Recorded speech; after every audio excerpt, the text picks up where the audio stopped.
Vamos lá, meus irmãos, vamos lá, começando aqui nossa primeira aula de Geografia Bíblica 2. Já oramos como é costume. Mais uma vez, boa noite, graça e paz. Boa noite, graça e paz. Graça e paz, graça e paz. Boa noite, graça e paz. Nós estaremos dando sequência a esse assunto, que é Geografia Bíblica. Em Geografia Bíblica 1, no livro-texto do pastor Ernesto Tonini, nós estudamos sobre a geografia da Terra Santa. Agora, na parte 2 do livro, nós estaremos estudando em geografia das terras bíblicas. E vai ser um período muito bom, muito agradável. E eu não tenho dúvida que os irmãos vão aprender bastante coisas, tá bom, meus irmãos? Essas aulas estão sendo gravadas para que vocês possam utilizá-la depois. Gravamos também para os nossos alunos em EAD, porque fazem parte do currículo, essas aulas gravadas. E também gravamos para abençoar o maior número de pessoas. E se esse material foi bênção para você, compartilha com seus amigos, obreiros, seminaristas, e a gente vai se alegrar junto de saber que contribuímos aí com o reino de Deus, ajudando obreiros a se prepararem melhor para pregar a palavra do Senhor. Tá bom, meus irmãos? Então, a gente vai estar trabalhando aqui em Geografia Bíblica 2, e no nosso livro-texto, que é o livro do pastor Enéas Tonini, hoje começa, então, essa parte, que é a parte do capítulo 1, que a gente vai trabalhar sobre a Mesopotâmia. E eu irei com muita cautela, até porque em Geografia Bíblica 2, nós unimos essa matéria juntamente com a arqueologia. Então, eu peço que os irmãos, se apliquem na leitura do livro-texto, se apliquem também nos trabalhos extras que eu estarei passando para vocês, que são vídeos, aulas e ensinos de outros pastores, professores, mestres, e quem sabe até materiais, eu diria, seculares, mas que são documentos importantes para que a gente esteja utilizando. Hoje mesmo, nessa aula, eu estarei usando alguns materiais do site Toda a Matéria. Nesse site Toda a Matéria, eu já passei para vocês um artigo da professora Juliana Bezerra, que é professora de História, e ali tem um vídeo muito interessante. Nesse vídeo nós estaremos utilizando ali, capturei algumas imagens para poder estar aqui passando para vocês, mas já estou dando a fonte, que é que está na internet, como eu já encaminhei no nosso grupo de WhatsApp, e também pegarei também partes de outro professor, que é um texto do professor Carlos César Riga, professor de História, que também está falando sobre a Mesopotâmia. E em um vídeo estarei trabalhando com vocês, e se der tempo, espero que sim, ainda hoje, estaremos trabalhando sobre o material, e um vídeo que eu peguei junto com a professora Natália Freitas de História, vídeo muito bom sobre o Código de Hammurabi. Código de Hammurabi, muito legal. Então, eu peguei dela, juntamente com esse material que está aqui no site Brasil Escola, tá bom? No mesmo link que eu passei para vocês sobre o artigo que é da Mesopotâmia. Assistam depois também, as informações são muito boas e muito ricas, tá? Então, meus irmãos, a gente vai estar trabalhando, e também outras fontes, outros materiais, e eu sempre que pego algo de alguém, de algum professor, eu gosto muito de dar os créditos, até porque, como eu disse para vocês, esse é um assunto que a gente acaba aprendendo com outros professores de cursinho, professores universitários, porque vocês têm que lembrar de uma coisa: o material do pastor Ernesto Tonini, ele é um clássico, sim, mas ele é um clássico que foi editado há muito tempo atrás, Os primeiros livros do pastor Ernesto Tonini foi ali na década de 70, por volta disso, se não me falha a memória. Então, o que acontece? Esse material, é um material antigo também. E ao longo desses anos, né, por exemplo, a primeira edição do Geografia da Terra Santa foi em 1978. Ou seja, né, nada, temos aí indo para quase 78, 2025, olha só, quantos anos, não? Né? Nada, já indo quase por uma década, né? Assim, se a gente for ver, né?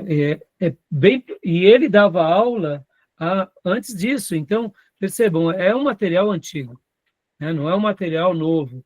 E na arqueologia, 50 anos não é nada, na história não é nada, mas para as descobertas arqueológicas são muito significativas. Nesses últimos 50 anos já tiveram grandes descobertas arqueológicas, então tudo isso colabora, né? Tá bom? E eu não tenho dúvida que vai ser uma delícia para a gente vai aprender bastante coisa e vai ser uma bênção. Então, hoje eu estarei compartilhando esse material com vocês e eu estarei também trabalhando em cima dos slides do professor Maurício, tá? O professor Maurício, ele também me passou bastante matérias e slides de geografia e a gente vai estar compartilhando aqui, vai ser uma delícia. Tá bom, meus irmãos? Como é costume nosso, eu gostaria agora de ler um texto bíblico com vocês, que está em Atos 7. Atos, capítulo 7, versículos de número 1 ao 8. Atos 7, do 1 ao 8. O irmão e a irmã que achou aí, pode ler para nós, por gentileza, Atos 7, do versículo 1 ao 8.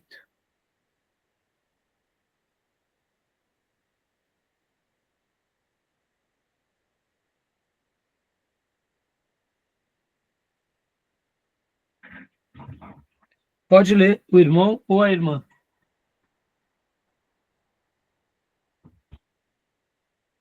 Vou ler aqui, pastor. Atos 7, do 1 ao 8. Isso. E disse o sumo sacerdote: porventura é isto assim? E ele disse: varões, irmãos e pais, ouvi.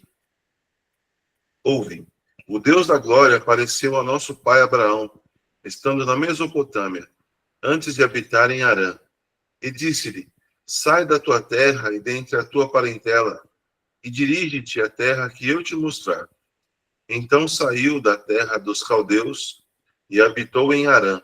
E dali, depois que seu pai faleceu, Deus o trouxe para esta terra em que habitais agora. E não lhe deu nela herança, nem ainda o espaço de um pé, mas prometeu que lhe daria a posse dela, e depois dele a sua descendência, não tendo ele filho. E falou Deus assim, que a sua descendência seria peregrina em terra alheia, e a sujeitariam à escravidão e a maltratariam por 400 anos.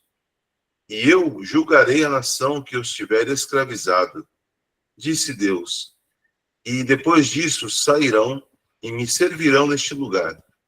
E deu-lhe o pacto da circuncisão, e assim gerou a Isaque, e o circuncidou ao 8º dia, e Isaque a Jacó, e Jacó aos 12 patriarcas. Até aí. Esse é um texto que fala sobre o grande discurso de Estevão antes do seu martírio. Mas aqui ele cita Abraão, pai da fé. E aí ele fala, inclusive, da Mesopotâmia, de Harã. E ele dá aqui faz literalmente isso que nós estamos fazendo desde o primeiro bloco, que é entender um pouco melhor aquilo que nós chamamos de crescente fértil, o Vale da Mesopotâmia, a origem do grande patriarca.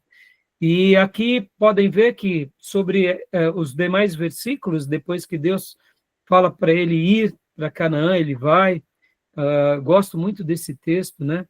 E não lhe deu nela herança, nem sequer espaço de um pé, mas prometeu que lhe daria em possessão, e depois dele a sua descendência, não tendo ele ainda filho. Ou seja, Abraão era um homem de tanta fé, que mesmo sem ter dado de uma de um primeiro momento, tudo que Deus tinha, ele acreditou e descansou na promessa.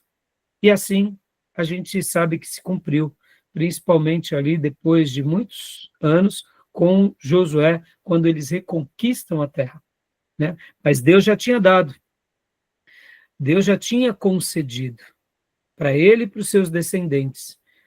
Então, o que eu gostaria de destacar aqui é essas palavras. Percebam, antes do início da gravação, né, nosso irmão Tomé tinha dito algo, né, Tomé, que quando a gente está lendo a Bíblia, depois de ter feito uma aula de geografia, quais foram mesmo as suas palavras?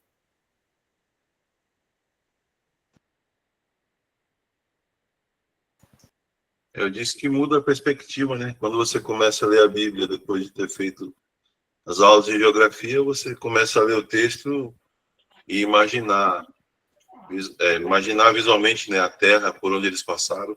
Mesmo que você não saiba a localidade ali exata, você tem uma visão ali, por exemplo, além do Rio Jordão, você já sabe que o Rio Jordão passava ali dividindo a Terra Santa, tem o Mar da Galileia, o Mar Morto.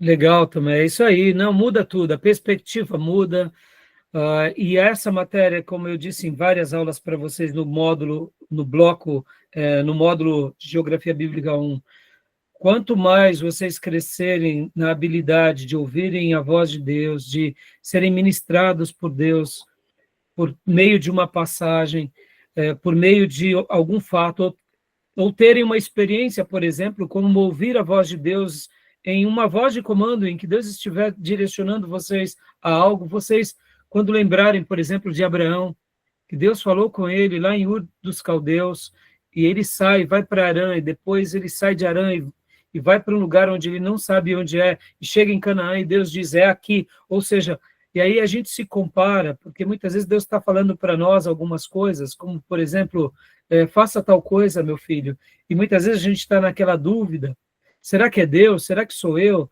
E, de repente, Deus nos leva a um texto como foi a Gênesis, na vida de Abraão, e começa a falar conosco por meio do patriarca, ou seja, a geografia bíblica, realmente, ela recebe uma nova perspectiva, porque a gente começa a falar, pelo amor de Deus, se Abraão fez tanto para Deus, por que eu não posso fazer isso ou aquilo? Por que eu estou tão relutante com aquilo outro, né? E se torna muito lindo a geografia bíblica quando a gente entende o que foi passado na revelação na vida de cada servo de Deus em cada acontecimento. Então, essa matéria é uma delícia, irmãos. E eu não tenho dúvida que vai ser bênção para vocês, tá bom? Então, queria, como eu costumo, gosto de ler um texto bíblico com vocês. Então, esse texto é lindo, né? É lindo demais. E Abraão creu nessa promessa que Deus tinha dado para ele. E ele toma posse dessa palavra divina, e Israel, né, Canaã se torna o grande lugar dos filhos de Deus, tá bom? Então, meus irmãos, vamos lá, né, hoje, né, como eu tinha mencionado para vocês, nós estaremos trabalhando no livro do nosso querido e saudoso mestre, pastor Enéas Tonini, esse livro aqui, mais uma vez, quero mostrar a todos a capa. Eu sei que vocês que já estão conosco desde o primeiro módulo já sabem qual é, mas quero mais uma vez compartilhar, principalmente para aqueles alunos que ainda não fizeram esse módulo de Geografia Bíblica 2. É esse o livro, e nós estaremos agora, então, nesse livro, mergulhando aqui na parte 1 estudamos, e agora nós estaremos mergulhando na parte 2, né? Geografia das terras bíblicas. E vamos começar com a Mesopotâmia. Tá bom, meus irmãos? Nas minhas épocas de aluno, o livro era assim. Eu tenho com muito carinho, né, esses livros, porque eu pude, né, estar ali aprendendo, né, com os professores do seminário. E esse livro que eu apresentei para vocês é a nova edição, né, até o momento. E deixa eu apresentar rapidamente também, meus irmãos, aquilo que eu sempre gosto de passar no início de cada aula, que é a grade curricular, que é essa daqui. Nós estamos exatamente aqui, né? Nós estamos exatamente aqui. Geografia Bíblica 1 acabamos de fazer, e agora estamos em Geografia Bíblica 2 / Arqueologia, tá bom? O nosso irmão Diego, antes do início da gravação da aula, ele tinha me feito uma pergunta. Qual era a mesma pergunta, Diego? Então, eu tinha perguntado por que tem algumas grades, que nem a hermenêutica ali, 1 e 2. A gente, tipo, num semestre a gente estuda a hermenêutica 1 e 2. E a questão da geografia é geografia 1 e 2 e é separado. Obrigado, viu, Diego? Foi muito boa a sua pergunta, né? Nós fazemos isso para a hermenêutica, como está aqui, ó, 1 e 2, em um módulo, né? E depois homilética 1 e 2. E lembram quando eu dei essas matérias para vocês? Eu falo que nós poderíamos ter, em hermenêutica, poderíamos ter 2 ou, quem sabe, 3 módulos. Tamanha é a relevância desse módulo. Mas nós condensamos em 1, 2, e assim também eu disse a mesma coisa em homilética. Eu falei, irmãos, olha, a gente está tendo homilética 1 e 2, que é a teologia da homilética, e a homilética na sua estrutura, na sua forma. E por que em hermenêutica e a gente dá só em um módulo, homilética só em um módulo, e geografia bíblica damos em 2 módulos? Eu vou explicar, irmãos. Geografia bíblica 1 e 2, só para vocês terem uma ideia, nos meus dias de seminário, quando eu fiz o seminário, eu tive geografia bíblica 1 em um módulo, geografia bíblica 2 em outro módulo e arqueologia em outro módulo. Então, para a gente unir essas 3 matérias em um módulo, fica quase que impossível, porque vocês viram que nós estudamos bastante aqui no módulo anterior, Geografia Bíblica 1, e são muitos nomes, são muitos acontecimentos, é a síntese de uma história de praticamente de 1.500 anos e dos acontecimentos naquela geografia. Então, se nós deixássemos Geografia Bíblica 1 e 2 em um único módulo, seria até uma quantidade de informação sobre-humana para vocês. Por exemplo, agora em Geografia Bíblica 2, só para vocês terem uma noção, deixa eu compartilhar aqui novamente aqui no material nosso, que é o livro texto aqui, olha só. Deixa eu só pegar aqui novamente. Quando nós pegamos aqui o material do livro texto, Geografia Bíblica 2, vocês vão ver que a gente vai estudar a Mesopotâmia, nós vamos estudar depois outras, dentro da Mesopotâmia, só esse assunto, irmãos, é um assunto tão vasto e tão importante que daria para a gente estudar uns 2, 3 módulos também. Então, a gente vai ter que estudar agora a Mesopotâmia, vamos estudar outras regiões próximas da Mesopotâmia. Deixa eu colocar aqui para vocês, só para vocês terem uma noção de uma perspectiva melhor aqui no índice do livro texto, olha só. Olha só. Aqui, ó. Parte 2. Mesopotâmia, estão vendo? Né? Mesopotâmia. Outras regiões próximas à Mesopotâmia.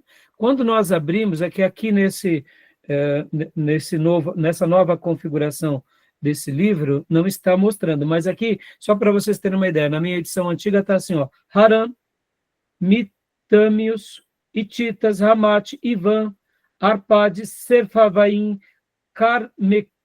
Carquemis, Cádiz, Ribla, Assíria, Babilônia, Pérsia, Média e Persépolis. Só nessa parte do capítulo 17. Daí por volta de mais quase 15 cidades. E depois a gente vai para o Egito, capítulo 3.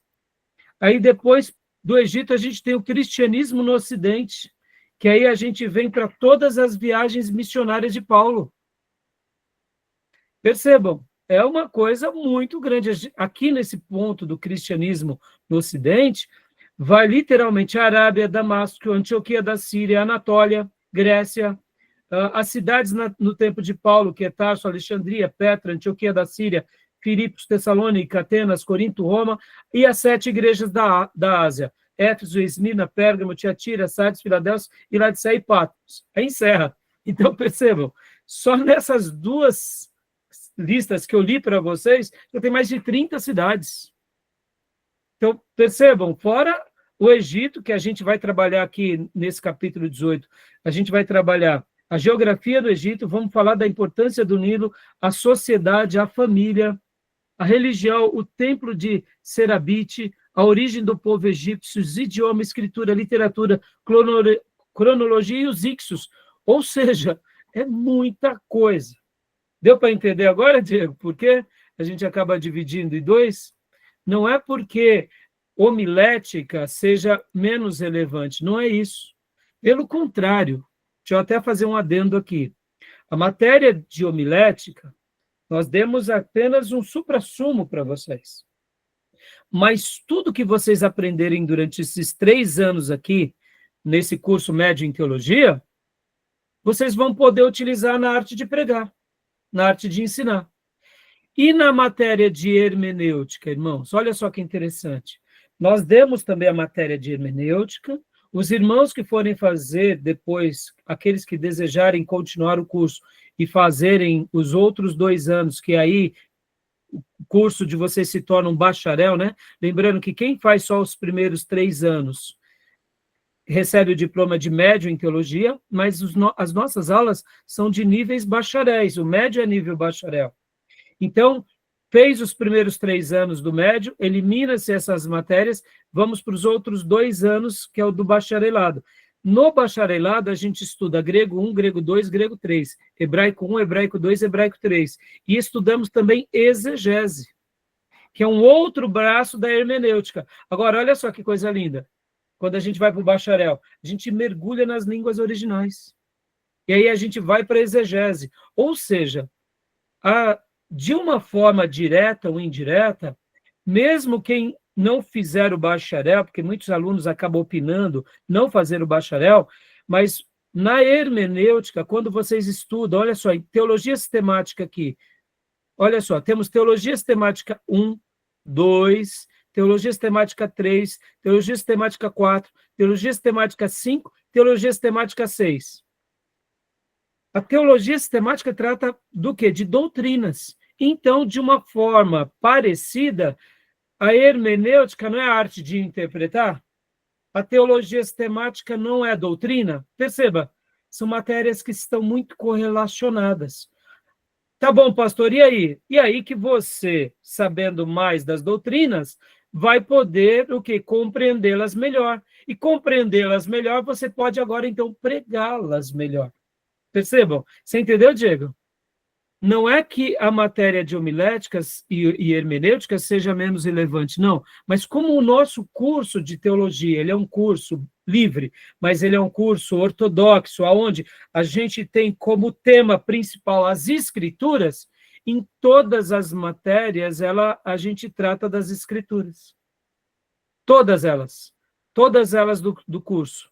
Então, é por essa razão que, de uma forma ou de outra, a gente está ali trabalhando e vai sempre aprender a interpretar.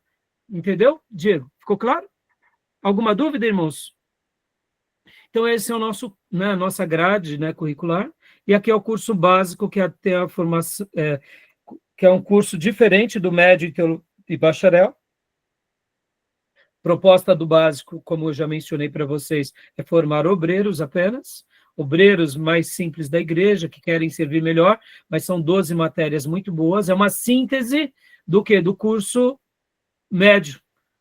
E o curso médio, a proposta já é formar pregadores, professores, pastores, missionários locais, e o bacharel é preparar esses mesmos obreiros agora para serem obreiros mais profundos, pensarem melhor, né, sobre essas questões doutrinárias e poder conhecer um pouco mais esses assuntos tão importantes das matérias que a gente destina para o bacharel. Irmãos, essa grade aqui, eu poderia colocar outras matérias, né? Mas percebam, nós criamos esse curso baseado lá no STBnet, e é uma alegria, porque só aqui no curso médio a gente está tendo aqui 3 anos de curso, no bacharel mais 2 anos, né, de acordo com as nossas horas aulas. Só para vocês terem uma ideia, quando eu fiz o bacharel em teologia, também era mesclado. Eu ia 2 vezes por semana, salvo engano, até deu um branco agora, mas se eu não me engano eram 2 vezes por semana, e eram 2 vezes à noite, das 7h30 às 10h30 da noite, e depois eu ia o sábado o dia inteiro. A diferença é que naqueles dias, na terça-feira eu tinha duas matérias na terça e depois mais 2 matérias na quarta, ou seja, 4 matérias. E no sábado eu tinha mais umas 6 matérias. Então, numa semana eu tinha o contato com uma média de quase 10 matérias. Então, a diferença do nosso curso para o curso que eu fiz é que nós vamos seguindo por blocos. Nós mergulhamos num bloco, zeramos ele e vamos para o próximo. Por isso que também o nosso seminário, a pessoa ela pode entrar em qualquer época do ano, porque ela vai eliminar os blocos, né? Porque são blocos separados. Agora, é claro, aqueles que começam, né, a fazer o curso, como vocês, que pegaram as primeiras matérias, vai tendo uma certa progressão. Mas tem alunos que, como foi o caso do Júnior, que ele entrou literalmente na metade do curso. E o Júnior, vocês sabem, né, um irmão que tem sido um aluno muito bom, juntamente conosco, né? Tá bom? Beleza, meus irmãos? Então, só para apresentar mais uma vez, esse daqui vocês já sabem, né? E mais uma coisa rapidamente aqui, nós temos também aqui a ementa. A ementa dessa matéria, irmãos, ela é muito parecida, né, com a ementa anterior, né? Por quê?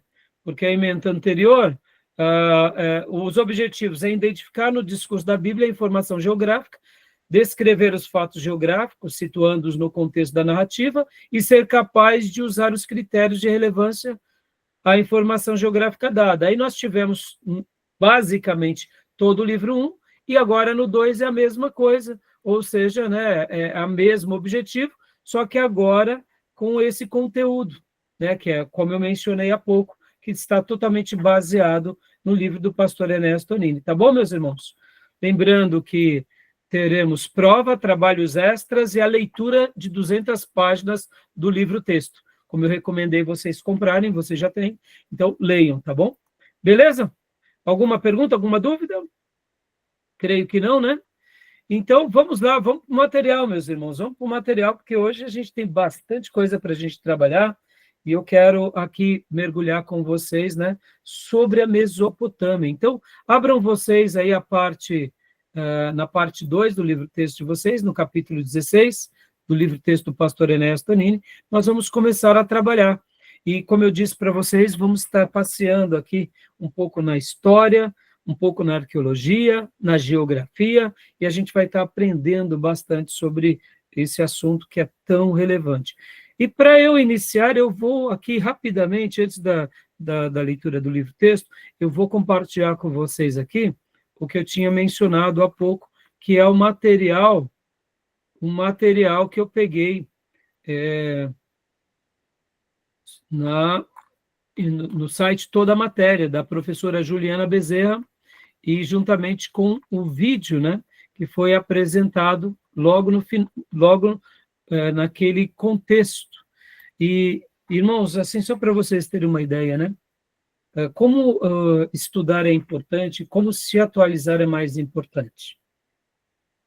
Nos dias de Spurgeon, nos dias de Whitefield, George Whitefield, nos dias de Wesley, era consenso entre os cientistas, entre os historiadores e arqueólogos, que o berço da civilização estava ali no Egito.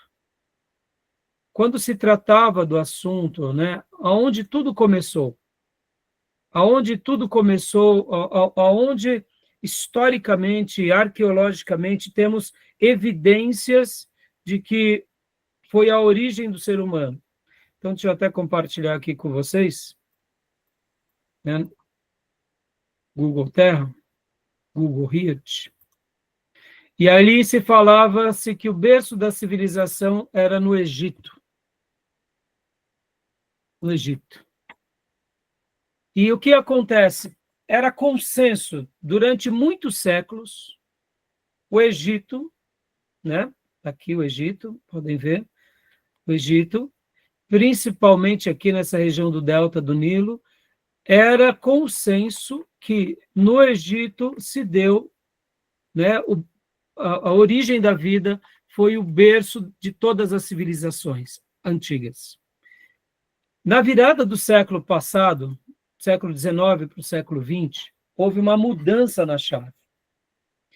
Porque qual que era a grande discussão, meus irmãos? A discussão era o seguinte: quando se lia a Bíblia, vamos abrir a nossa Bíblia, né? Sobre os 4 rios, onde o Jardim do Éden está. Os 4 rios, lembram? Quando nós vemos aonde Deus criou o Jardim do Éden, o que acontece, meus irmãos? Gênesis 2. Há uma citação no texto sagrado. Qual é a citação? Gênesis 2, versículo de número 10 em diante, né? Algum irmão leia para mim Gênesis 2, 10 em diante? Vou ler aqui. Por favor. Saía um rio do Éden para regar o jardim. Dali se dividia e se tornava em 4 braços. O nome do primeiro é Pison. Este é o que rodeia toda a terra de Ávila, onde há ouro. E o ouro dessa terra é bom. Ali há o bidélio e a pedra de ônix. O nome do segundo rio é o Gion. Este é o que rodeia toda a terra de Cush. O nome do terceiro rio é o Tigre. Este é o que corre pelo oriente da Assíria. E o 4º rio é o rio Eufrates.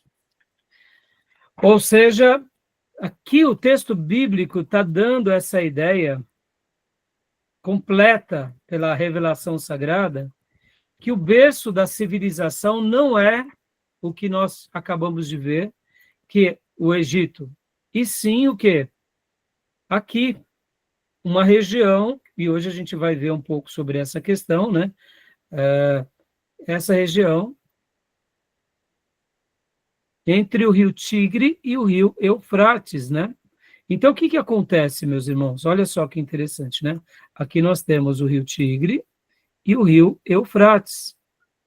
Então, aonde que ficavam o Éden, né? A gente vai ver já nos desenhos, podem ver que alguns rios se unem ao rio Tigre, outros rios se unem ao rio Eufrates. Então, o que acontece?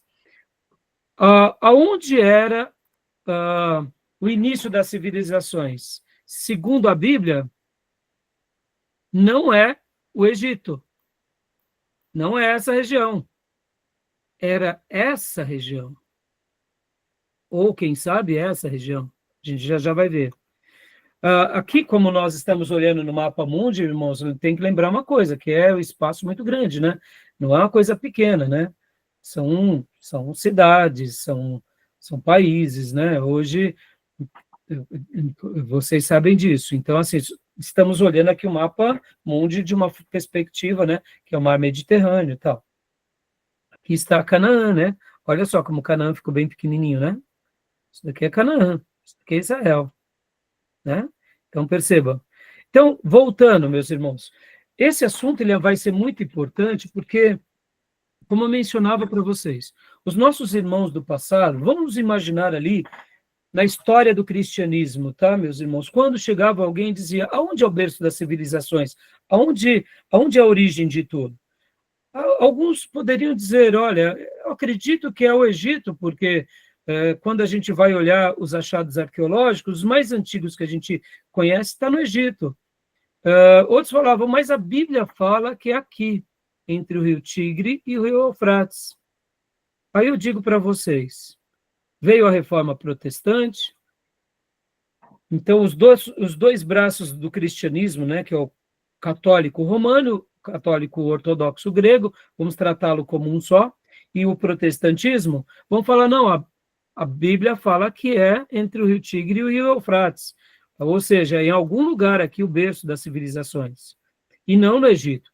Mas logo depois da Reforma Protestante, ao mesmo tempo que a reforma protestante foi muito benéfica para nos libertar da ignorância religiosa, da ignorância, muitas vezes, até de líderes e de reis e de figuras que dominavam o povo, mas, ao mesmo tempo, o ser humano é o mesmo em qualquer cultura, e, querendo ou não, depois da reforma protestante, é também onde começa a ter aquilo que nós chamamos de iluminismo.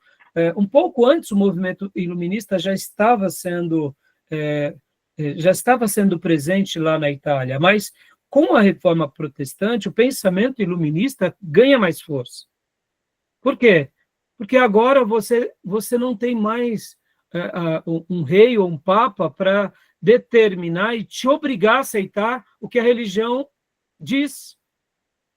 Ou seja, na Idade Média, irmãos, a Igreja Católica, de uma forma geral, ela também teve muito progresso. Não podemos dizer que a Igreja Católica arruinou com todo o progresso. Não, até porque os monastérios, as abadias, elas eram responsáveis por divulgar o conhecimento, a educação, a agricultura, a economia. Então, eles eram também um centro cultural. Por outro lado, qualquer coisa que falasse contra o viés religioso, aquilo era visto como maldito, mesmo que fosse uma dúvida científica. E, querendo ou não, se estava fora dos critérios e do aval religioso, aquilo era considerado anátema e era jogado fora. Então, não se tinha muito espaço para, por exemplo, pesquisa científica, mesmo que levantasse dúvidas. Toda dúvida era uma afronta à religião, e a religião, como ela era uma religião que dominava, ora, aparentemente por uma pseudo-liberdade, mas não era de todo uma verdadeira liberdade. E depois da Reforma Protestante, a Europa, de uma forma geral, ela se torna extremamente protestante, e aquelas vozes, como eu mencionei, lá na Itália, que já eram iluministas, elas criam força agora, nessa Europa reformada. E agora, uma pessoa que fosse fazer pesquisa científica, ela tinha o direito e o dever do quê? De colocar em xeque. Então, por exemplo, irmãos, olha só que interessante, parece bobeira, mas deixa eu mostrar aqui no mapa para vocês. Olha que interessante. Então, a reforma protestante, ela vem, e a Europa, aqui de uma forma geral, ela passa a ser praticamente toda protestante. E aí o protestantismo vai ganhando muita força. E nesses próximos 400 anos, e aí vocês têm que lembrar também que logo em 1500 também se descobre as Américas, e aí as Américas são colonizadas, a América do Norte, e logo depois a América do Sul também foi colonizada. Mas voltando aqui, só para facilitar a compreensão nossa, né? Então, o que acontece? Com a reforma protestante, meus irmãos, o iluminismo, o pensamento humano, racional, foi ganhando força. E por que eu estou dando essa volta toda e estou tentando ser um pouco prolixo para explicar uma coisa que acontece, que a gente não pode negar, que é o seguinte, irmãos. Tanto aqui na Europa quanto nos Estados Unidos, os cientistas começaram a fazer as suas descobertas, e principalmente os arqueólogos, e todos os achados mais antigos do mundo estavam aqui, meus irmãos. Estavam aqui, no Egito. Vocês vão lembrar que nessa região aqui, a região mais próspera, estavam o quê? As pirâmides, as grandes edificações. Então, era consenso, até 1900, que o berço de toda a civilização era aqui.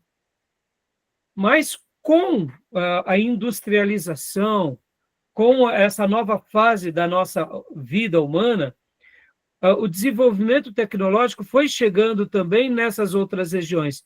E aí onde entra uma virada da chave gigante, e é por isso que eu fiz essa volta toda, e eu gastei tudo isso. Quando começaram a fazer aqui construções, edificações, etc. e tal, começaram a descobrir achados arqueológicos que datavam séculos e até milênios antes do Egito. Ou seja, até 1900, toda a literatura histórica secular, tá, irmãos? Lembrando que até 1500, quem obrigava todo mundo a aceitar a história e a arqueologia era o catolicismo.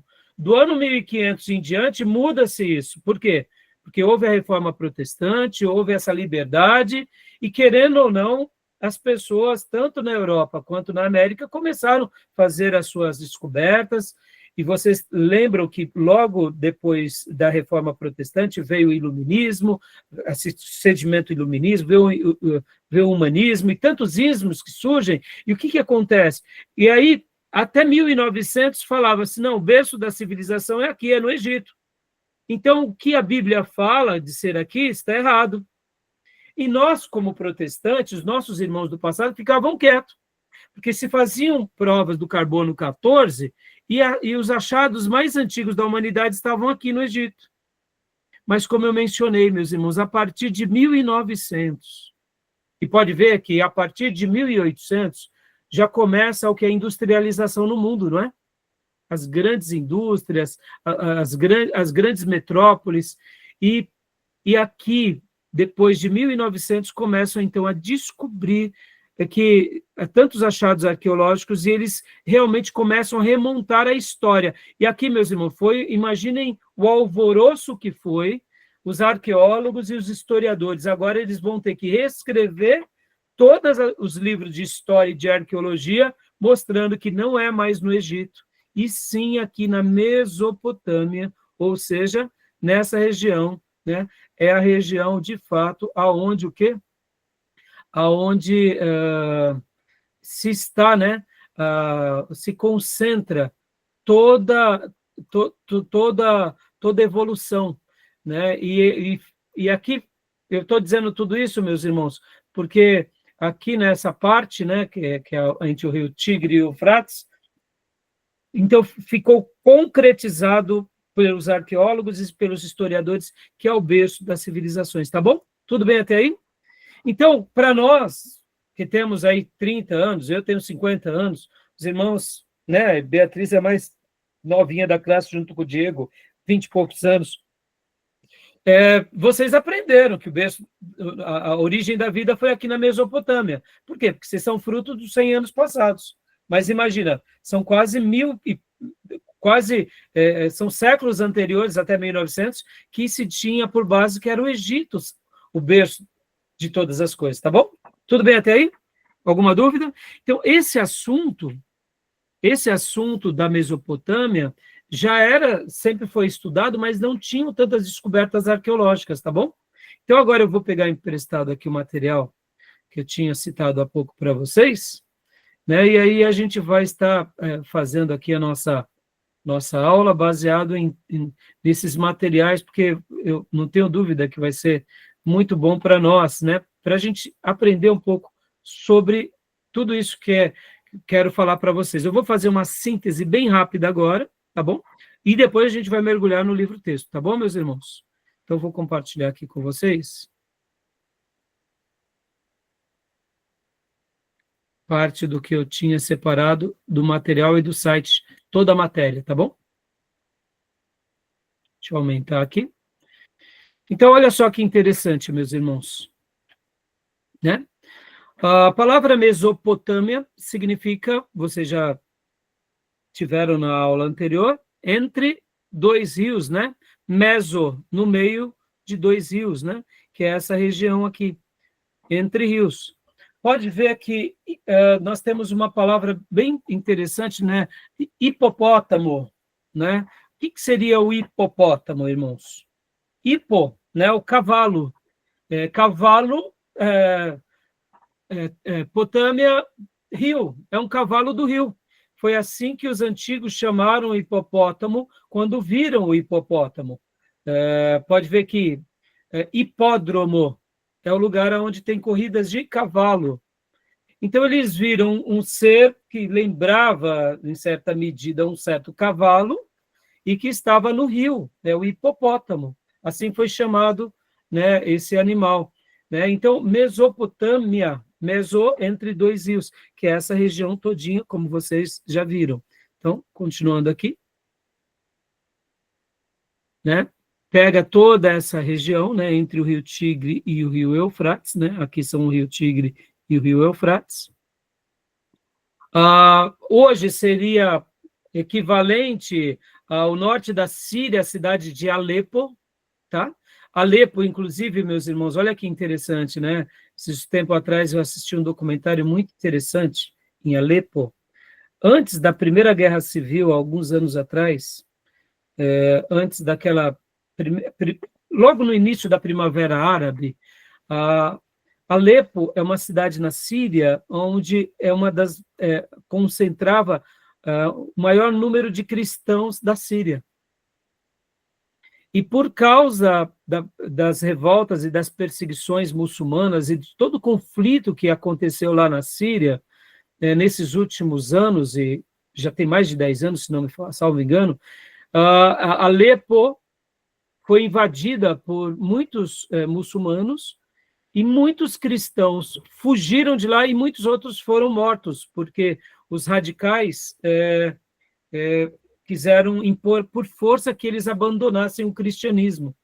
E uma coisa muito curiosa, né? Nós aqui do Ocidente não temos notícia do que acontece em Alepo, mas os cristãos lá são cristãos, derivam-se, a grande maior parte é ortodoxo grego, mas também tem comunidades cristãs parecidas com protestantismo, que eles seguem o evangelho. Ou seja, seria um modelo das nossas igrejas evangélicas aqui no Brasil. A gente não sabe disso, né? Quando a gente pensa da Síria, a gente pensa num país islâmico, etc. E tal. Então, Alepo. Então, essa região começa aqui, o que seria em Alepo, no norte da Síria, e ela continua indo, descendo aqui nessa região do Iraque, o que atualmente é o Iraque, né? Pode ver aqui ó, o rio Tigre e o Eufrates acima, e ela chega-se e vem aqui até no Golfo Pérsico, né? Nessa região. Então, seria exatamente isso, tá bom? E a Mesopotâmia, né, e principalmente essa região, olha só que coisa linda, meus irmãos, os achados arqueológicos, olha isso que é fantástico, dataram achados arqueológicos por volta do ano 10.000 antes de Cristo, cidades por volta do ano 10.000 antes de Cristo. Então, quando a gente pensa assim no Egito, o Egito, a gente tem uma história muito grande do Egito, ali por volta do 3.000 antes de Cristo, até 4.000 antes de Cristo, 3.000, 2.000 antes de Cristo, que é o período já ali próximo a Abraão.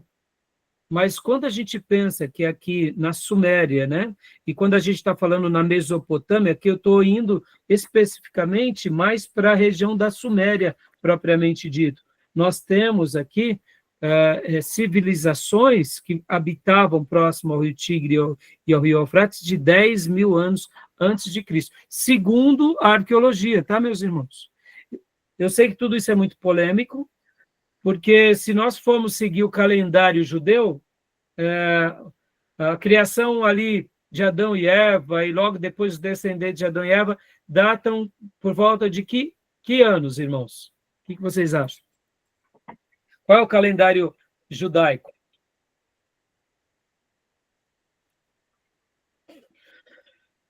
Começa em abril, não é? Hã? Começa em abril, não é? Calendário Sim, lunar. mas que ano seria o ano judaico? O calendário judaico. Ficar por volta dos 6.000 anos, né? 6.000. Então, alguém já ouviu falar sobre isso? Ou não? A datação, né, do calendário judaico. Exatamente, Tomé.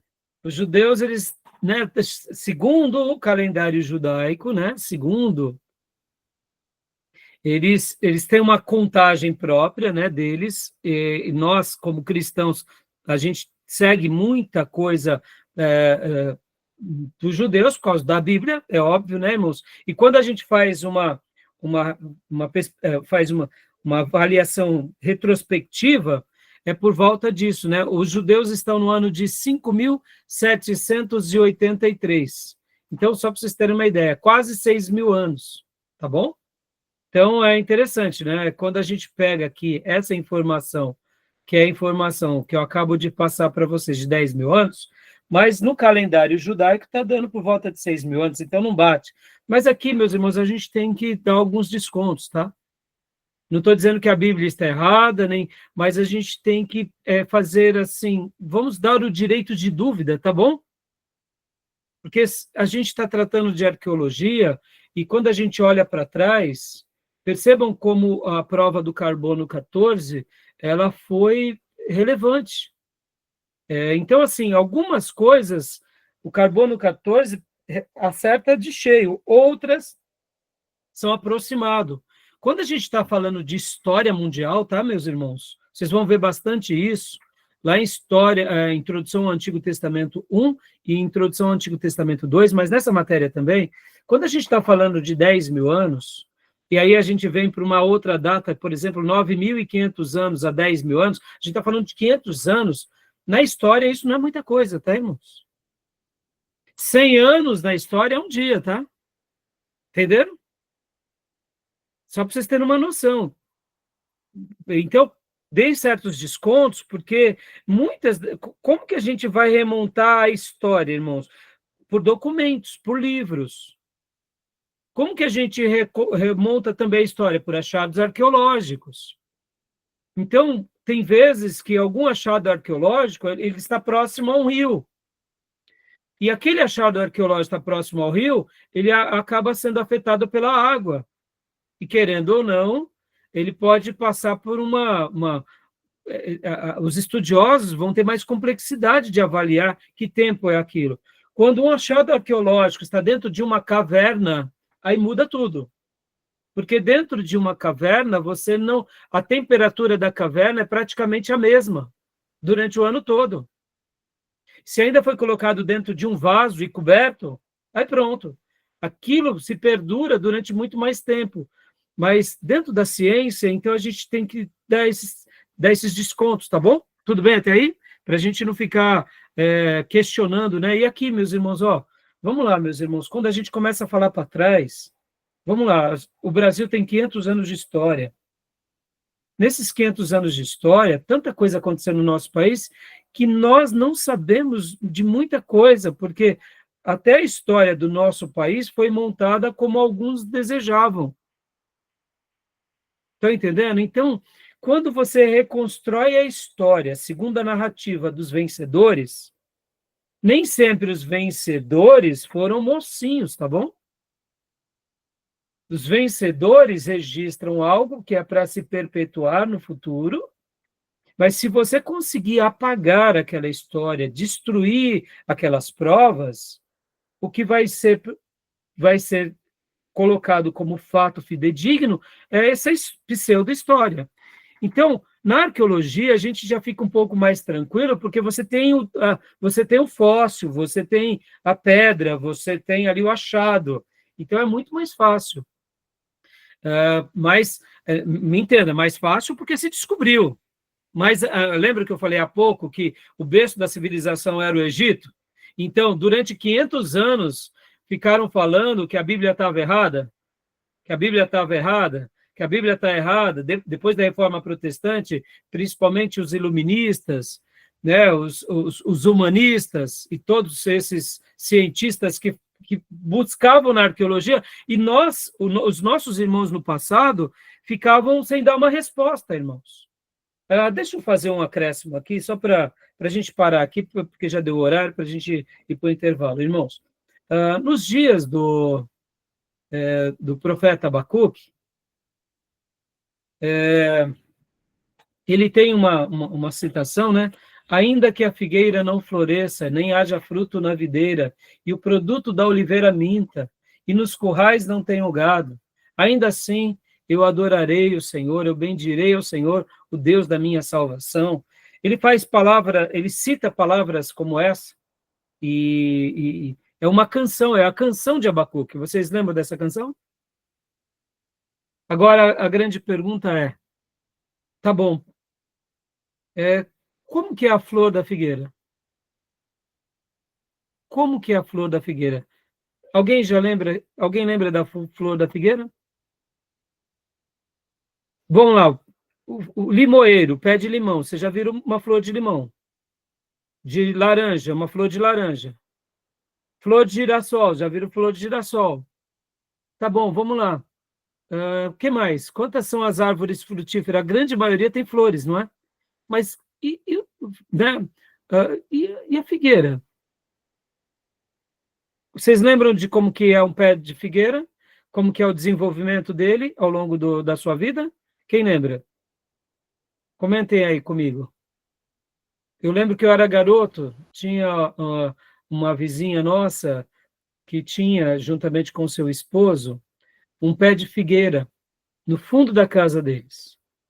Então, quem lembra de como que é o pé de figueira, em todo o processo dele, né, entre o nascer da flor, crescer da flor, o amadurecer, e depois, quando se colhe o figo, e depois, quem lembra disso? Quer falar? Não lembro? Pode falar, irmã. Não lembro? Bom, depois pesquisem, vocês vão achar admirável. A figueira, ela fica literalmente como um pé morto. Imagina uma árvore que fica sim, totalmente pelado, totalmente sem nada. É tão estranho, porque você olha assim e fala assim, ele morreu. Não, mas ele não morreu. Lembram quando Jesus amaldiçoou uma figueira, que ele vai procurar figos na figueira e não encontra?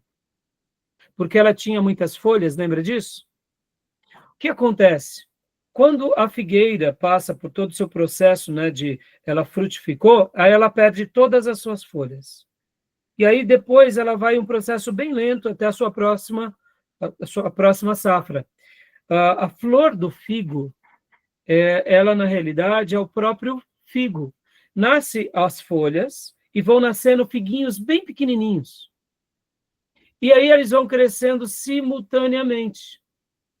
Quando a folha da figueira fica muito vistosa e a figueira, aí aquele pé de figo que você falou morreu, agora quando você olha, vamos supor uma criança que volta meses depois e vê aquele pé, ele está todo repleto de folhas, vistoso, bonito. Quando Jesus foi a uma figueira vistosa, é porque ele esperava encontrar nela o quê? Figos. Porque quando as folhas estão grandes, o fruto também está lá. E Jesus chega e não acha e amaldiçoa. Não é que Jesus é contra a botânica, era porque era uma figueira estéril, ou seja, era uma árvore que nasceu para ser frutífera, mas ela não tinha frutos. E aí vem aquela ideia da figueira murcha, né? A mensagem de Jesus, e onde ele usa essa como uma figura de linguagem, para que a gente não só tenha na nossa vida o que folhas, mas não frutos. Interessante. Então, o que acontece? Durante séculos, nesses mesmos séculos dos ismos aí, dos iluministas, etc. e tal, falavam o seguinte: quando um cientista lia a Bíblia e ouvia a canção de Abacuque, dizia, tá vendo como a Bíblia de vocês é um livro de contos e fadas? E de historietas sem sentido? Porque nenhum pé de figo nasce uma flor, e num primeiro momento não nasce. Agora, vamos lá, quem gosta de figo aqui? Quem gosta? Eu adoro figo, eu gosto demais de figo. Ah, irmãos, figo é uma delícia. É uma fruta muito delicada, que tem poucas vezes, mas quando você come um figo doce, ele é muito... Quando você abre o figo, o que acontece no figo? Ele tem algo diferente, não tem? Já notaram? Na realidade, os cientistas, agora recentemente, ao estudar na botânica a figueira, falaram que o figo, na realidade, é uma flor amadurecida para dentro. Então, quando você pega, e se você for abrir a flor do figo, ele literalmente é como se fosse uma flor. Só que ao invés da flor que amadurece por fora e vira ali o fruto, ele continua amadurecendo e a carne fica para o lado de fora. E aí eu te pergunto, Abacuque era cientista? Ele fazia parte dos iluministas? Mas ele tinha o Espírito de Deus? O Espírito de Deus falava ao ouvido dele? E ele escreve, ainda que a figueira não floresça. Aleluia! Ele era uma pessoa do campo, mas ele tinha o Espírito de Deus, e quem ouve o Espírito de Deus, é nisso que eu falo, que quando nós realmente ouvimos a Deus, até as descobertas científicas se potencializam, né? O mundo que passa a crer em Deus, ele passa a vislumbrar e desfrutar de coisas muito mais notáveis. Por quê? Porque Deus é o criador de tudo. E a ciência é a filha mais velha, é a filha mais nova de Deus, né? Então, ao descobrir o cientista que o figo é a flor amadurecida, aqueles que criticavam os nossos irmãos no passado caíram por terra. Por quê? Porque, percebam, irmãos, então, ao estudar a arqueologia, a geografia bíblica, nessa dimensão, a gente vai ver como é precioso conhecer.